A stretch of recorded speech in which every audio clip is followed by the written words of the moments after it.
Yay Media Group. 13 has been my lucky number for a while. Like, it's always a sign of good things to come for me. This is 13, a Taylor Swift fan podcast, breaking down every song, every Easter egg, every era, and every theory. Hosted by the biggest Swifties, Nick Adams, Anna Szabo, Amy Nichols, and Lacey G. Welcome to 13, a Taylor Swift fan podcast. I'm Nick Adams. And I'm Anna. And we are bringing you a midweek update on the craziness that is Taylor Swift new album release week. There's so much going on, so much I can't keep up. Have you been keeping up? I've been trying my best to. And I think what we have to do anytime we do a SwifTEA like this during a release week, we have to clock in. Because things happen all day, every day. So we are clocking in Wednesday, October 1st at 11:45 a.m. Central Time. Things might happen as we're recording. Things might happen the second we're done, and then they're not going to be involved in the episode. So just clocking in. So we're going to cover everything that happened yesterday and the day before. And before we get to that, we know that you know this, but we know you may not have purchased your ticket yet to Swifties in the City. It is going to be a blast. We have been in full event planning mode. Yeah. On top of trying to keep up with everything Taylor Swift is doing. So if you're not aware, it's going to be Friday, October 17th from 6 to 9 p.m. at the Pegasus Lawn at the Omni Hotel Dallas. We cannot wait. We're going to be doing a bunch of giveaways. We're going to be doing raffles. We're going to have secret performances from people. We're going to have a Swiftie market where you can shop some local artists selling great items that are Swiftie themed and related that you're going to love. So we can't wait. Tickets are $13. So go get yourself one. Yeah. It's going to be a blast. We're going to have DJ Enzo there spinning the new Taylor Swift album. It's just going to be a blast. So we've done events in the past where they have sold out and people can't get in. So please go ahead, buy your ticket early, save yourself the stress. And we can't wait to see you there. Yeah, we've been collecting really cool things for our giveaway bundles, like the Showgirl cardigan. We got one of those. We got some extra vinyls to give away of Showgirl. Maybe a signed CD? Maybe. You'll have to be there to find out. But you know what? If you can't be there, but you still have to listen to us talk about it all the time, we are doing a signed CD giveaway on the podcast. So we are doing, I guess, like a secret giveaway, because we've done this before on the podcast where we do a giveaway for our listeners who listen. Like, we're not going to post about this on our social media. So this is what we're doing. We're giving away a signed Life of a Showgirl CD, signed by Taylor Swift, not by us, because that could be misleading.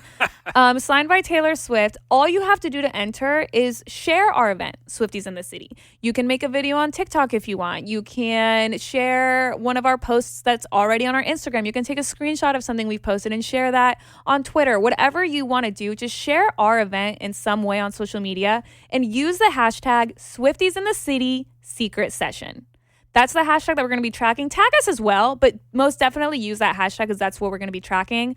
You can share as many times as you want. We'll be reposting some also, so people will see it and be like, what is this? Why are people using a hashtag Swifties in the City Secret Session? What's that about? That is your way to enter for a signed CD. Your deadline to enter will be October 16th because that's the day before our event. Enter as many times as you want, and we'll pick a winner to win a signed CD. Now, I will say, we are also going to be doing a signed CD giveaway on our Instagram. That is separate. So 2 giveaways. In a way, if you listen to this podcast, you have 2 different giveaways to win a signed CD. One by using the hashtag Swifties in the City Secret Session, and then another one that we're going to be doing on our Instagram at a later date. So you're kind of getting a sneak peek into that because we haven't posted about that yet, but we will. So we just want to share the love. We were lucky enough to get extra signed CDs with the intention of giving them to listeners who share our event, listen to this podcast, maybe couldn't get their hands on one initially. So yeah, hopefully that all makes sense. Okay, 1 second. We're still not done promoting different things we're doing. You can experience the life of a showgirl live with us on our YouTube channel. All the links to our social medias and YouTube are in the description of this podcast. So when the album is released this Friday morning at midnight or Thursday night at midnight, however you look at that, join us. We're going to be listening to it and reacting to it live starting right when it drops. So it's 11 Eastern our time, but So it's 11 Central our time, but 12 Eastern time. Eastern time. I don't know what that is for Pacific. If you live in London, I don't know what time that is. If you're in Italy, not sure. I know we recently had an email from someone who lives in Antarctica. Not sure what time that is, but at 12 o'clock midnight, Friday morning, Eastern time, we're going to be listening to the brand new album together. And we've done it for the last several albums. We did it for Tortured Poets. We did it for Midnights. Yeah, I think that's That may have been about it. But still, This will be our third time doing it. It's going to be a blast. It's like a tradition at this point with our listeners, which I think is really, really precious. I think listening to a brand new album for the very first time is a very special experience. And so if you want to have friends to listen with and react with at the moment, and it's also cool because last time we also had a bunch of people like interacting with each other in like the chat room, like in the like YouTube chat also. So we're really excited. We hope you join us. So I guess if we're going to go in chronological order, we'll have the Thursday night live stream on YouTube. We have our ongoing signed CD giveaway going on the podcast up until October 16th. And then on October 17th, we have our Swifties in the City event at the Omni Dallas Hotel. So much going on. I know. We're busy. Not a lot going on at the moment. We're busy podcasters. Yeah. And we still got to bring you this piping hot Taylor tea, SwifTEA.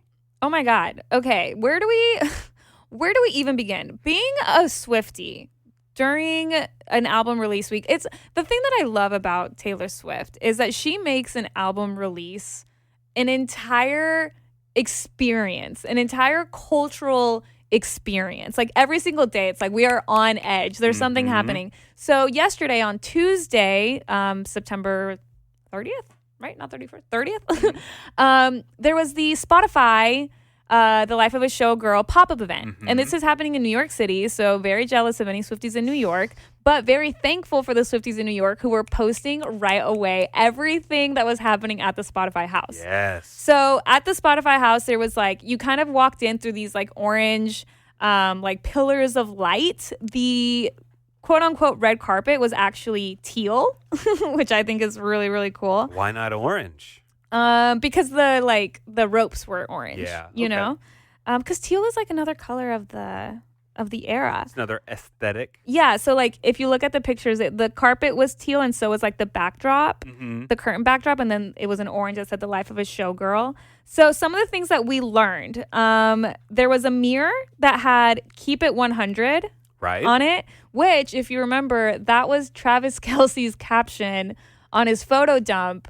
He said, having a lot of adventures in the off season kept it 100. So I have to say, I'm so obsessed with the fact that Taylor Swift is marrying a man who is also dropping Easter eggs. I know, isn't that crazy? She has found her perfect match. I wonder if Travis knows all of the Easter eggs that were dropped during the podcast, during the New Heights podcast. Probably. You think she let him know everything? Or is he on a need to know basis? I'm curious. Like, do you think she had like a list of like keywords in front of her that she wanted to like hit as like Easter eggs, or do you think she just genuinely remembers it all? I don't know. She has to have a cheat sheet, right? Because I think about that sometimes, because she's also going to go on like late night. She's going to go on Jimmy Fallon. She's going to go on Seth Meyers next week. And every time she does an interview with them, like she drops like some sort of Easter egg. And I'm always curious as to like how she remembers to do it if she doesn't get lost in conversation. Does she give the host a little like, hey, make sure you ask me this? She has to give the host a like, heads up. I don't know how that would work. I'm really curious about it. But I feel like she probably tells Travis the Easter eggs, especially because which music video was it where she said that she had like a PDF of all the Easter eggs? Right. So she probably had that too for the podcast. Do you think Travis has an NDA with Taylor so that he doesn't release any like secrets of her Easter eggs? Yeah, like music things. Oh, I don't know. Or does she just trust him? I would hope that she trusts him. Yeah. But maybe her team is like, better safe than sorry. Okay, also at the Spotify house, there was a lot of like Showgirl-esque thing. There was a lot of costumes. And feather boas. And things like that. Pearl necklaces, Nick, for you to clutch your pearls. There's a lot of E's for explicit songs on this track list. So yes. I wonder how many times I'll have to clutch those pearls. Another lyric that we got, it was written in the mirror, and it says, oftentimes it doesn't feel so glamorous to be me. I have to assume that that's going to be in like reference to Elizabeth Taylor, because there is like a movie or something that Elizabeth Taylor was in where she very iconically was looking at herself in the mirror, putting on lipstick, and she took her lipstick and she wrote on the mirror. Right. And so this is written in the mirror, so that makes me think that connection there. There is also envelopes that say Happy Valentine's Day, but that's not Taylor's handwriting. Yeah, whose is it? I have to think it's Travis's. You think so? Maybe. That's not bad handwriting. No, that's not bad handwriting. And around Valentine's Day last year, I think there were like reports and sources saying that because they were apart, remember, when she was still on the Eras tour and he was getting ready for the Super Bowl, or maybe this was the one before. I forget the timeline. But anyway, there was a Valentine's Day that they spent apart, and sources were saying that he went above and beyond to like send her all sorts of lavish gifts and diamonds and flowers and everything. But he also, like, there was in the article, it said that he had handmade a Valentine's Day card for her. Cute. So I wonder if there's like some sort of song lyrics with that. One of my favorite things from the Spotify house was the doors. It's like the orange Karma door from the Eras tour. I think that's just like such a cute little detail. There was also vinyl cases similar to the one that she had on the New Heights podcast. It's like teal with the orange TS. And then there was also like a wall of fame almost with photos of all the Eras tour dancers. Okay, I was about to ask you if you knew who these ladies were. Yes, those are all the dancers from the Eras tour. I love So that's really, really cool. So thank you to all the Swifties. And then I'm pretty sure like Spotify was also, because do you remember the Spotify pop-up from the Tortured Poets department? Was that in L.A.? Yes. Yeah. And it was happening for 3 days-ish. Our friend Izzy went to it. Yes. I remember he sent us photos. Yes. And this one's in New York, but it's also happening for 3 days. Like it started on Tuesday, and I think it runs until Thursday, like right before the album Should we comes go? out. I know, book Right a now? flight. Let's just go. And when it was the Tortured Poets department, do you remember there was like a book, and every day at like 6 o'clock or whatever it was, like the page would turn and it was a new lyric. Oh, I that did would not show. know that. So Spotify has like a Showgirl, like almost like a little like marquee type thing, and like a chair where people have been taking pictures. And on the marquee, like yesterday, they shared a different song lyric.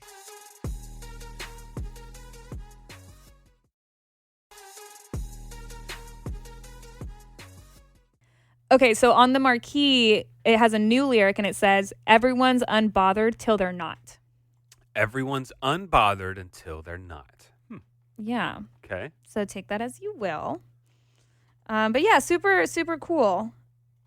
I wish we could go. I wish we could be there. And Spotify on Instagram posted just like an entire like carousel post of this. And there's one video that shows all the Swifties like taking their little photo ops in that little Showgirl That's stage, cool. which is really, really, really cute. So I love that. So anyway, so that's just one of the things that was happening in the world of Taylor Swift. Yeah, the Taylor Swift house. Swift house.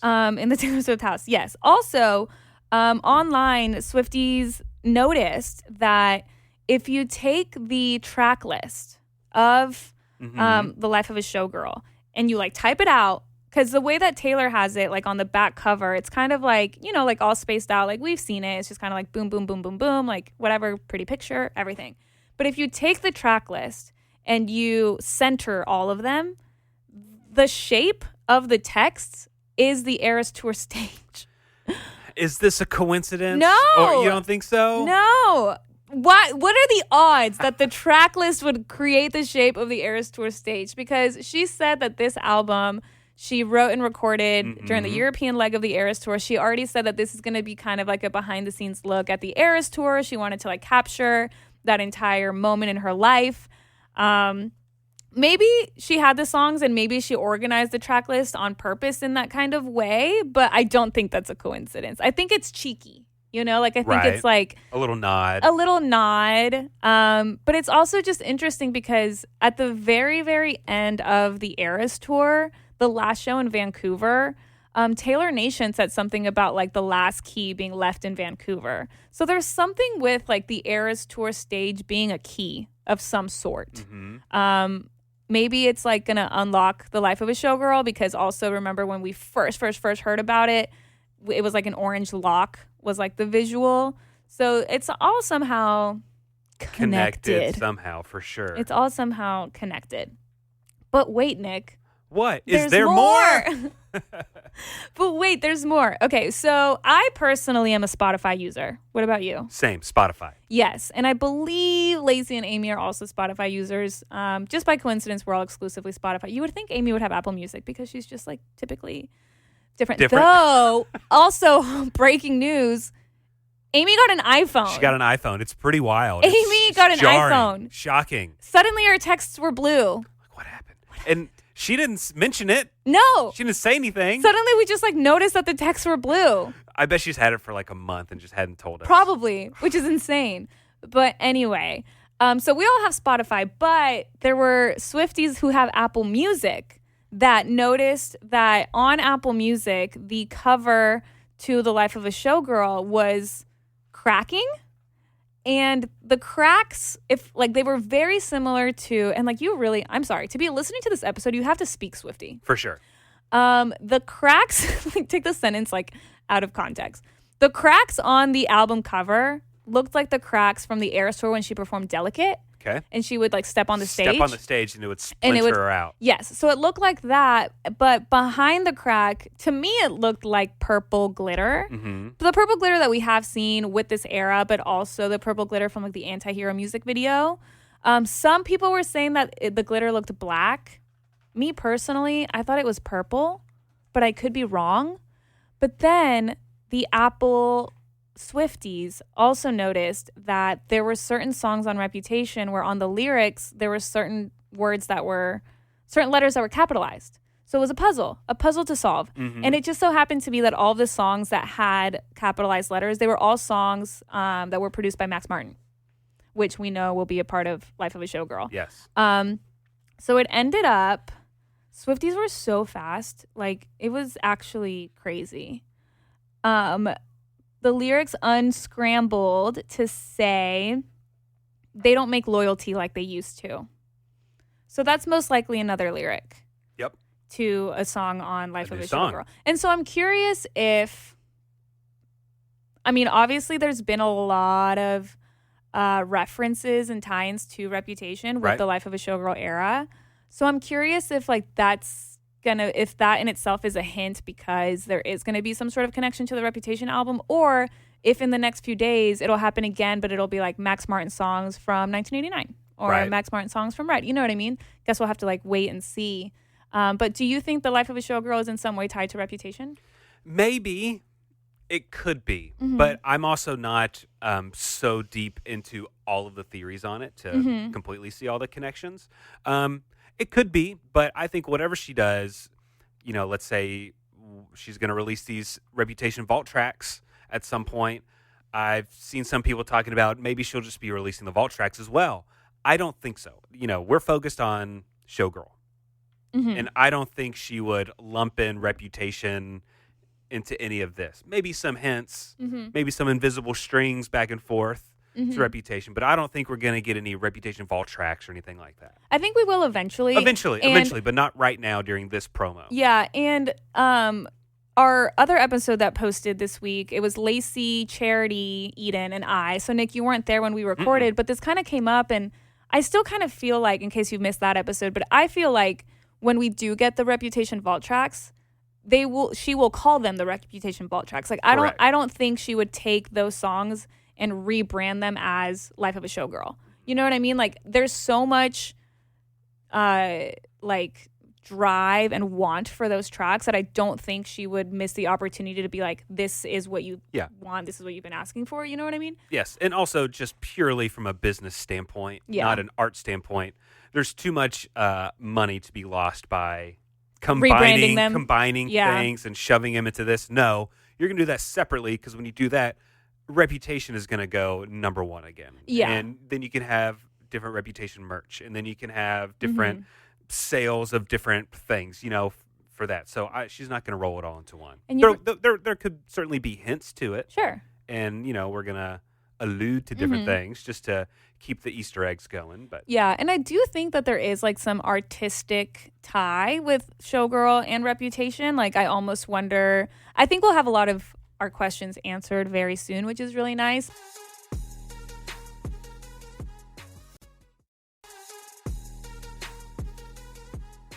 there was another episode earlier on when Showgirl was first announced. And it was like the life of a showgirl, Taylor Swift, Max Martin, Shellback. And when we were in here in our studio, and Amy had said something along the lines of like, wow, like it's shocking that she's not working with like Aaron Dessner and Jack Antonoff. Those have been her longtime collaborators consistently for the last couple of years. Right. And so we're like, okay, like whatever. We made a joke. We were like, oh my God, what if there's a second project called The Death of a Showgirl? Sure. Just kind of joked about it and moved on. But we have a listener. Her name is Sarah, and she DM'd us. And she pointed out that in the Target vinyl video, the special pink edition that where it's like director Taylor and she's directing Showgirl Taylor. Yes, and pretty funny. And Showgirl Taylor's like a little clumsy, and like director Taylor's like, it's giving no girl, not Showgirl, which is so funny. She kind of like stumbles over herself and she like accidentally kicks the bucket of paint behind her. Mm-hmm. And so our listener Sarah sent that to us and was like, she kicked the bucket. Meaning like, because kicking the bucket is a phrase to say someone dies. Right. So we're like, oh my God, death of a showgirl. Wait, is this actually like maybe something? A lot of people have pointed out that it's a can of paint, not a bucket of paint. I think that is such a minor detail, but who knows? And I don't know. And then that also just made me think of like the Here Lies Taylor's Reputation, like the death, the zombie Taylor, like whatever. Like I do think there can be some artistic tie-ins. Luckily, we'll know pretty soon, so I have no idea. But she was very adamant about, like, this album has 12 tracks. This is it. Yeah, there's no double it. album. There's no extra 15 songs. This is it. So I more so wonder if there's going to be, like, you know, some sort of visual component or a book or docuseries that I've been saying forever or something. But I don't know. I live in fear and excitement of Taylor Swift. So while we're on the topic of talking about songwriters on the new album, there is a little piece of news that I did see that I was very happy about. So the writers of the tracks on the new album were released. Oh, and nice. It's Max Martin and Shellback on all of them. Mm-hmm. There is an additional person of George Michael. Oh! George Michael is included on this, and people were speculating because Taylor has a song on the new album called Father Figure. Mm-hmm. And so there's a song by George Michael called Father Figure. Okay, love. And that song has definitely had a resurgence in popularity. I feel like it really started catching on again. It was used in a Nicole Kidman movie, and I can't remember the name of it, where it was kind of like a 50 Shades of Grey with Nicole Kidman and a younger boy at her work. Oh, is it like and there was baby something? Baby something. Baby something.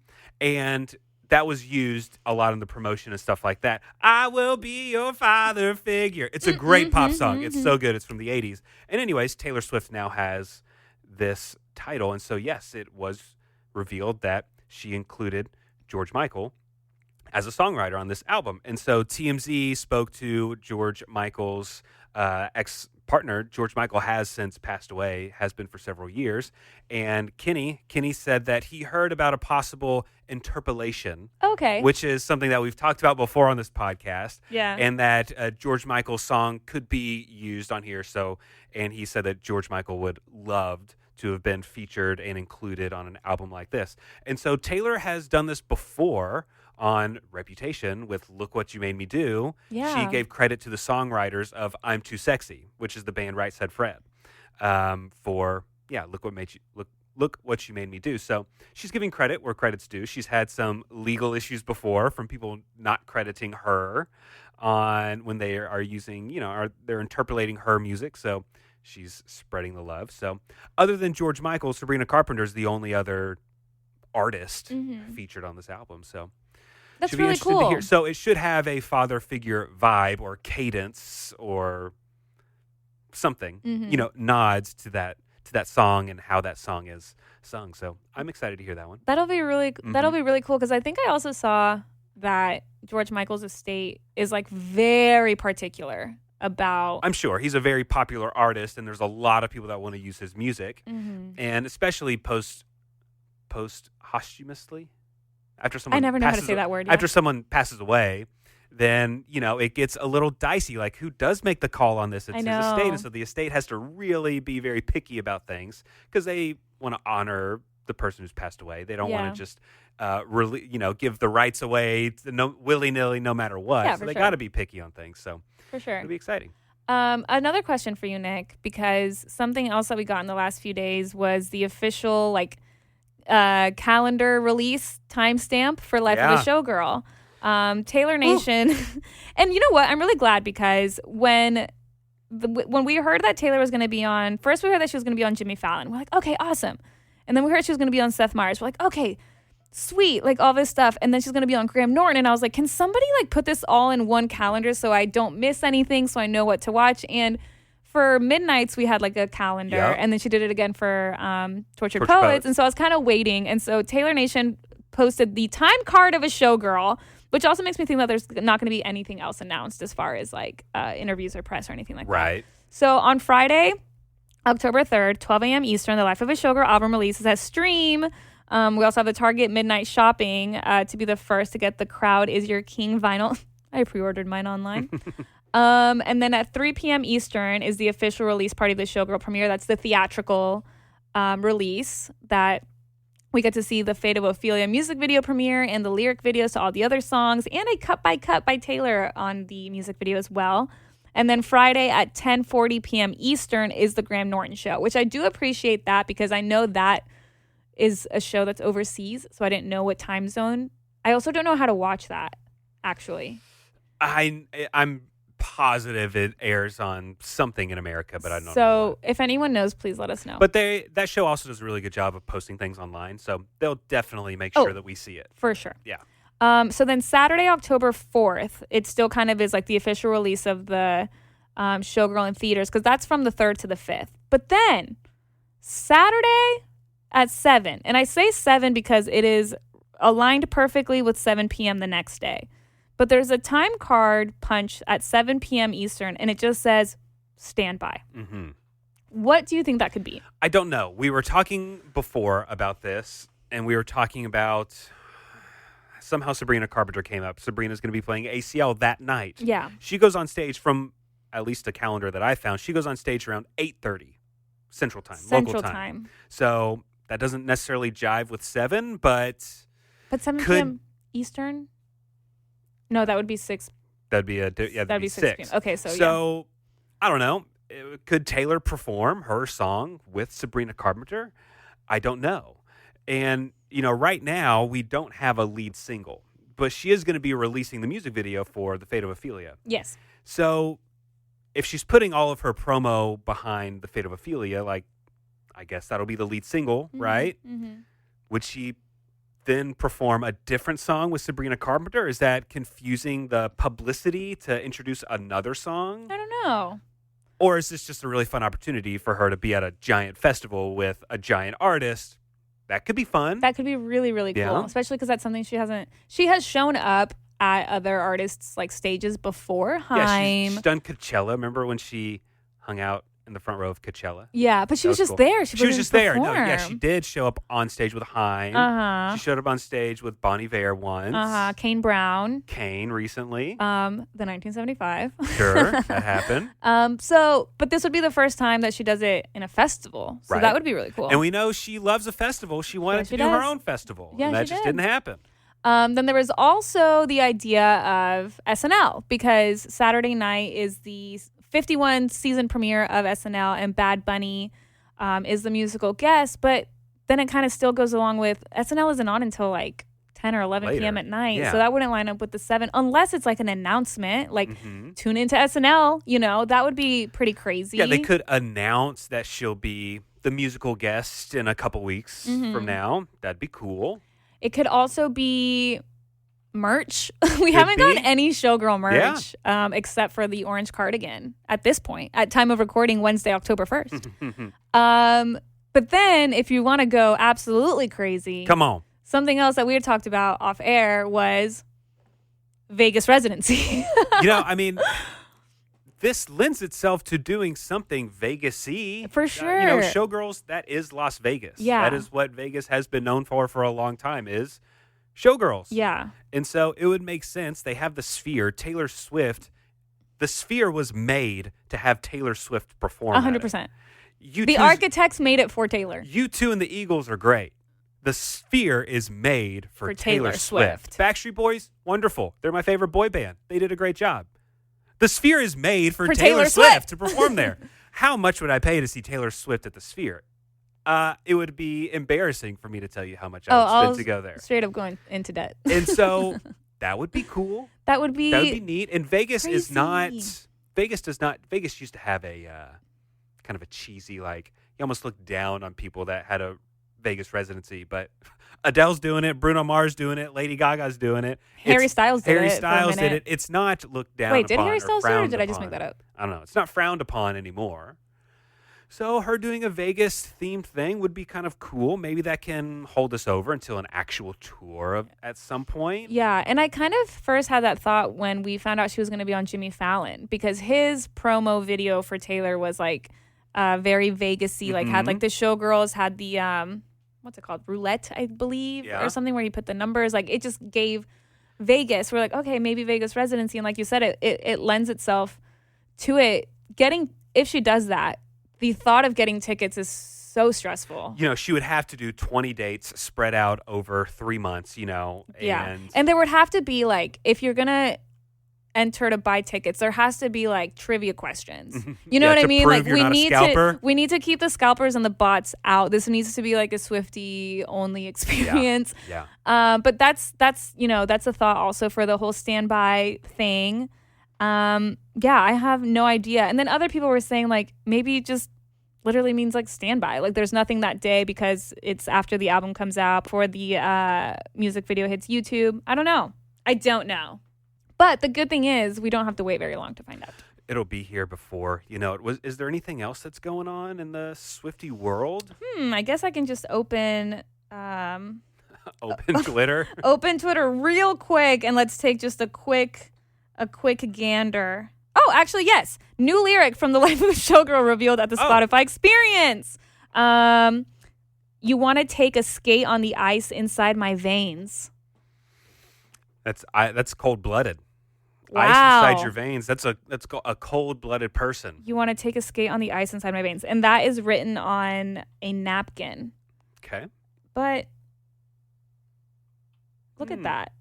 That's not Taylor's handwriting. Look at that. Maybe that's Sabrina Carpenter's handwriting. Oh, yeah. Maybe that is Sabrina Carpenter's handwriting. Okay. I was like, what? That's not Taylor's handwriting. What? Let me just do a quick scroll to see if there's anything else. That seems to be the one thing that How people are exciting. And it posting is, like I just mentioned, we're doing all this build-up in promo, and she doesn't have a lead single. In a typical pop artist's release, you would put out a lead single 3-4 weeks ago. And you just have this lead single, and you build up the anticipation for the album. But she's done that. She hasn't had a lead single for Torture Poets. She didn't have one for Midnights. It's just not something that she does. And you know what? I like that. Yeah. I like the second the album is available, hitting play on track one. And when we heard Lavender Haze for the very first time, that is something that's a core memory to me. And I'm so excited that we get to experience that again. Yes. You know? And she didn't do a lead single for Evermore, Folklore. Those were surprise albums. Yeah. So the last time she had a lead single was me. Me. Yeah. Wow. And she was doing heavy promo press. That was more of a traditional promotional cycle. Yeah. Yeah, but this is so interesting. I feel like Taylor is in a league of her own. She plays by her own rules. She can do whatever she wants at this point. But I personally am pro not releasing a song ahead of time. It works. Yeah. I love it. It works. Yeah. But I think that is all we have for now. Okay, cool. So remember, get your tickets to SwifTEAs in the City at the13podcast.net. Tickets are $13. Be sure to listen to us join us on YouTube for the Life of a Showgirl streaming party. First listen Thursday night. That's going to be a blast. All the ways that you can get to our social medias are in the description of this podcast, and all the ways to contact us are also in the description of this podcast. So thanks so much for joining us, and we'll see you Thursday night. Yeah, see you on Thursday. All right. Thanks for listening. The 13, a Taylor Swift fan podcast. Subscribe for free and leave a positive review on Apple Podcasts, Spotify, or Google Podcasts.